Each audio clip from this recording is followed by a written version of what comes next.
On the same day General Motors announced how it would compensate victims of its deadly ignition switch defect, the company announced 6 new recalls of nearly 8.5 million vehicles worldwide. GM today says it's aware of 7 crashes, 8 injuries, and 3 fatalities that took place in the now recalled vehicles. But in a statement, the company said there is no conclusive evidence that the defect condition caused those crashes. It's the start of the new year, which means a clean slate and new beginnings for people and companies alike. Well, unfortunately for GM, it didn't take long to put some new tally marks in that recall column. Welcome back to Midpoint, the authority on everything automotive, nationally recognized expert on wheels and gears, the car coach Lauren Fix. Hi, Lauren. Definitely not a good start to the new year for GM. Tell us about this recall. You know, it was the first of the year, and no matter what, it's January 1st. I thought I'll just check to see what's going on in the auto industry, something that might be new since we spoke last. And sure enough, right out of the box, GM is recalling 92,000 plus full-size trucks and SUVs because the ignition switch locks that were replaced because they were bad and faulty and they had caused deaths are also bad. Could not believe it. Now, this covers 2011 and 2012 models, certain 2007 to 2014 models that were repaired with defective parts. I mean, seriously, if you've got a defect and you realize that, and it's a national recall and all that negative press, please put in the right part. I mean, to me, that's just common sense. 700 recalls in 2014. Are we going to see kind of the same page, same script in 2015, do you believe?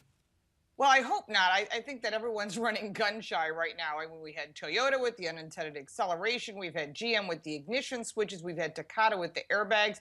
And each of the manufacturers has stepped up. BMW, Chrysler, Ford, GM, all the Japanese manufacturers have said, you know what?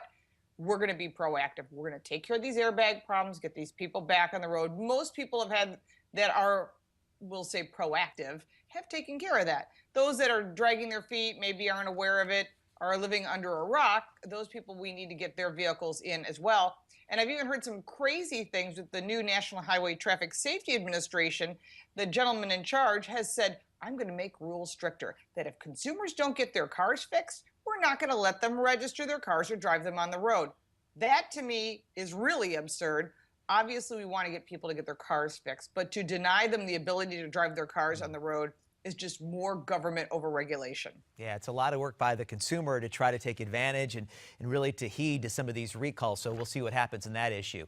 You know, right. 6 years after the U.S. government rescued the auto industry from bankruptcy, the Department of Treasury is $9.26 billion short after that action, according to the accounting figures released earlier this week. Is this a hit the government has to take really just to save jobs, or you think the discrepancy over time will be paid back? What's your thoughts on this? Well, I think we're done with seeing any more money being paid back. We paid a lot of money. We made a little bit of money on Ally, which is GMAC now, called Ally Bank. But I think if you look at the big picture, we have this conversation as automotive journalists pretty much on a regular basis. What would have happened if we had not got involved? The government had said, you know what? Let's see what happens. They wouldn't have helped you and I out, or most companies in this too big to fail understanding that President Obama likes to use in the TARP Act. But you know what's really interesting, and this is something that we discuss, is what if we had let things go? Well, it seems that Penske was interested in buying GM, and he's got the money to do it. He would have bought them and would have made it a viable company, and we may have not had to shut down so many divisions, which costs us a lot of jobs.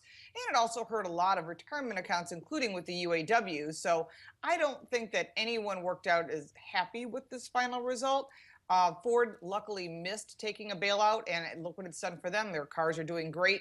I know that GM is still struggling a little bit, but they've got some new product coming, and I'm looking forward to seeing it because right now, over the weekend, we just had a brand new Corvette with 800 miles on it, have a blown engine. Shouldn't happen. Yes, they're giving them a new one, but these are the kind of things that need to be caught before they get in the consumer's hands.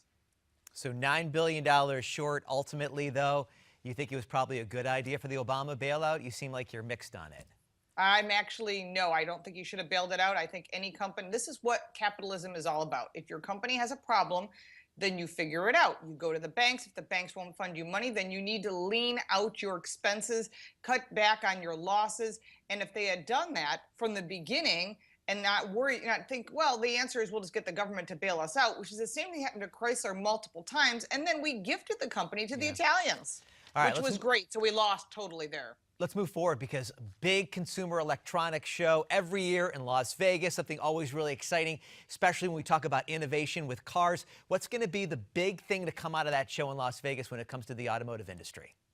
Well, I was just speaking with Gary Shapiro, who is the president of CES, and we were having a long conversation about how automotive has really taken a big chunk of CES space, show floor space. Because you're looking at like 3 football fields full of just electronic goodies. To me, it's like heaven. And I will tell you this, that you're looking at every single manufacturer coming out with new technology, and they're going to launch it there. They're not going to launch it at the Detroit Auto Show, which is also coming up the week after CES. Which is really interesting. So Audi will be there, Mercedes, BMW, all the domestics, even Kia will be there showing their new technology. And the idea is to get it in the hands of the people that are making decisions that are future buyers and current buyers, which are the techies. And, you know, the techies are taking over the world. And so I think it's a great place for auto manufacturers to showcase their new tech. Republican Governor Paul LePage is proposing a bill to establish an official blood level limit to determine when someone is driving under the influence of marijuana, positioning Maine to be among the first handful of states to adopt such a stoner driving law. Now, the marijuana advocates warning the means for delivering accurate results do not exist yet. But don't you think this test is vital to the safety of our roads, especially in light of all the states that right now are legalizing marijuana? Well, I will say I'm not a marijuana user and I've never tried it, but I will tell you this. Everyone I know that has said it really does impair your decisions.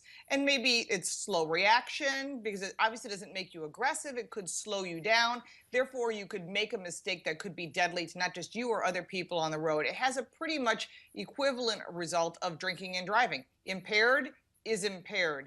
And I live in New York State, and if you have anything in your system, whether it be marijuana, prescription medication, maybe you just took an over-the-counter, decongestant, and you get pulled over for making a dumb choice, they'll take your car away while you sit there and figure it out with your attorney.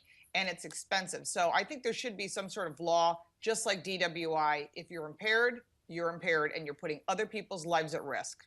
Yeah, it just seems like they're going to fine-tune this test, and one of the laboratories where this could play out is the state of Maine. So we'll wait and see what happens with that. Obviously, a lot to get to, but that's going to do it.